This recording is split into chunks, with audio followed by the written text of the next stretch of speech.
कहता है सॉरी, आधे घंटे पहले लाते तो हम इन्हें बचा लेते हैं। तो उस केस में आपको क्या करना है, 5 ऐसे अलार्मिंग कंडीशन कि जब आप इस क्रिटिकल पोजीशन में हो जाते हो कि आपको होम रेमेडी चाहिए बिफोर कि आप डॉक्टर तक पहुँचें। आप कुछ ऐसा उपचार क्या करें जिससे हम पेशेंट को हॉस्पिटल तक बहुत अच्छे से पहुंचा सकें और उसको आगे का जो है प्रोसेस ट्रीटमेंट का दे सकें। हाई बीपी के पेशेंट हर घर में हैं, तो उनके रात के टाइम 12 बजे के बाद और 4 बजे के पहले जो है हार्ट पेशेंट का एक बार स्ट्रोक लेना बहुत ही कॉमन होता है डेली के रूटीन में, कि आप जब तक उसको डॉक्टर के पास ले जाते हैं, डॉक्टर कहता है सॉरी, आधे घंटे पहले लाते तो हम इन्हें बचा लेते। तो वो टाइम स्पैम आपको कैसे बढ़ाना है ताकि हम मरीज को ट्रीटमेंट दे सकें। तो उस केस में आपको क्या करना है, ध्यान रखें, ये जो हमारे फिंगर्स के सामने ये नाखून जो मैं पॉइंट कर रही हूँ, इस पॉइंट को आप लोकेट करके ध्यान से देखें, ये हमारे बाइलेटरल है, मतलब दोनों ही हाथों की उंगलियों पे हम इसको इस्तेमाल कर सकते हैं।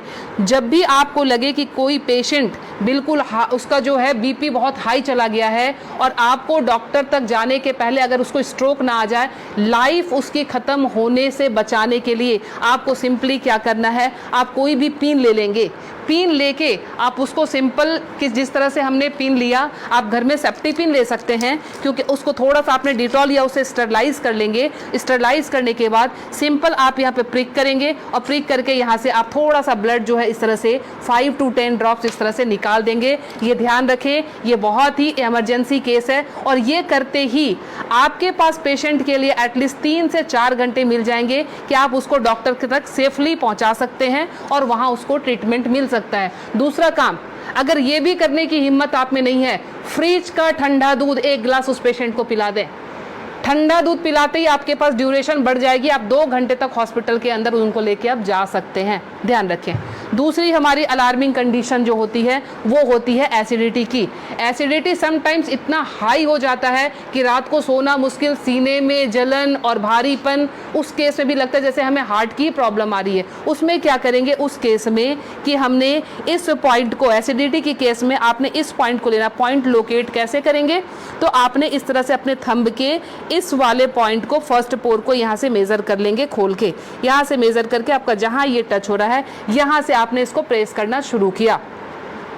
20 to 30 टाइम्स इसको आप डीप प्रेस करेंगे।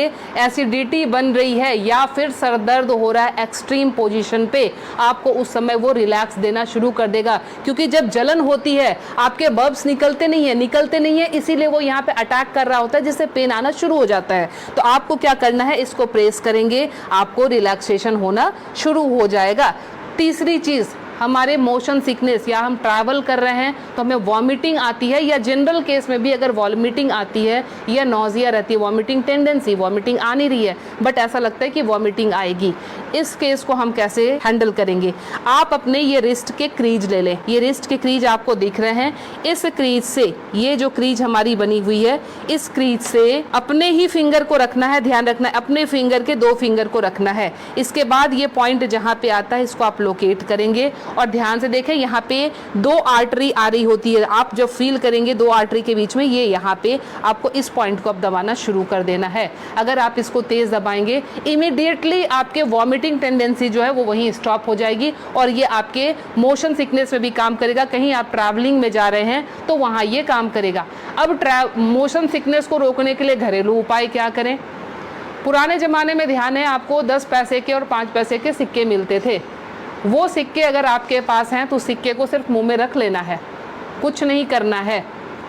वो रख के, या पान के पत्ते, ध्यान रखें मैं पान खाने की बात नहीं कर रही हूँ, उसमें गुलकंद और वो सब मिलाने की, मैं सिर्फ कह रही हूँ पान के पत्ते, वो आप चबाते हुए चले जाएंगे, आपका मोशन सिकनेस जो है वो कंट्रोल हो जाएगा।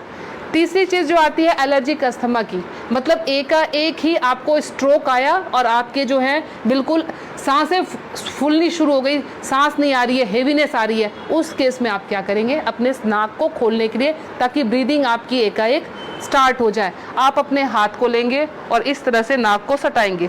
नाक की टिप जो है हाथ के जिस पार्ट को टच कर रही है उसको दबाना शुरू करेंगे और ये बहुत पेनफुल होता है, ध्यान रखें। आप अपने आप भी इसको दबा नहीं पाएंगे, बहुत ज़्यादा पेन होता है। हमने पेशेंट को ऐसे किया, ये टिप जहाँ पे आया, और ये 90% पेशेंट को ये पेनफुल वैसे भी होता है। आप उठा लीजिए, अब ये यहाँ पे इनका टच हुआ था, ये जब हम दबाएंगे 90% पेशेंट को वैसे भी, क्योंकि हल्के हल्के एलर्जी की प्रॉब्लम इन दिनों महामारी बीमारी के बाद लंग्स सबके वीक हुए हैं, तो सबके जो है ये प्रॉब्लम रहती ही रहती है।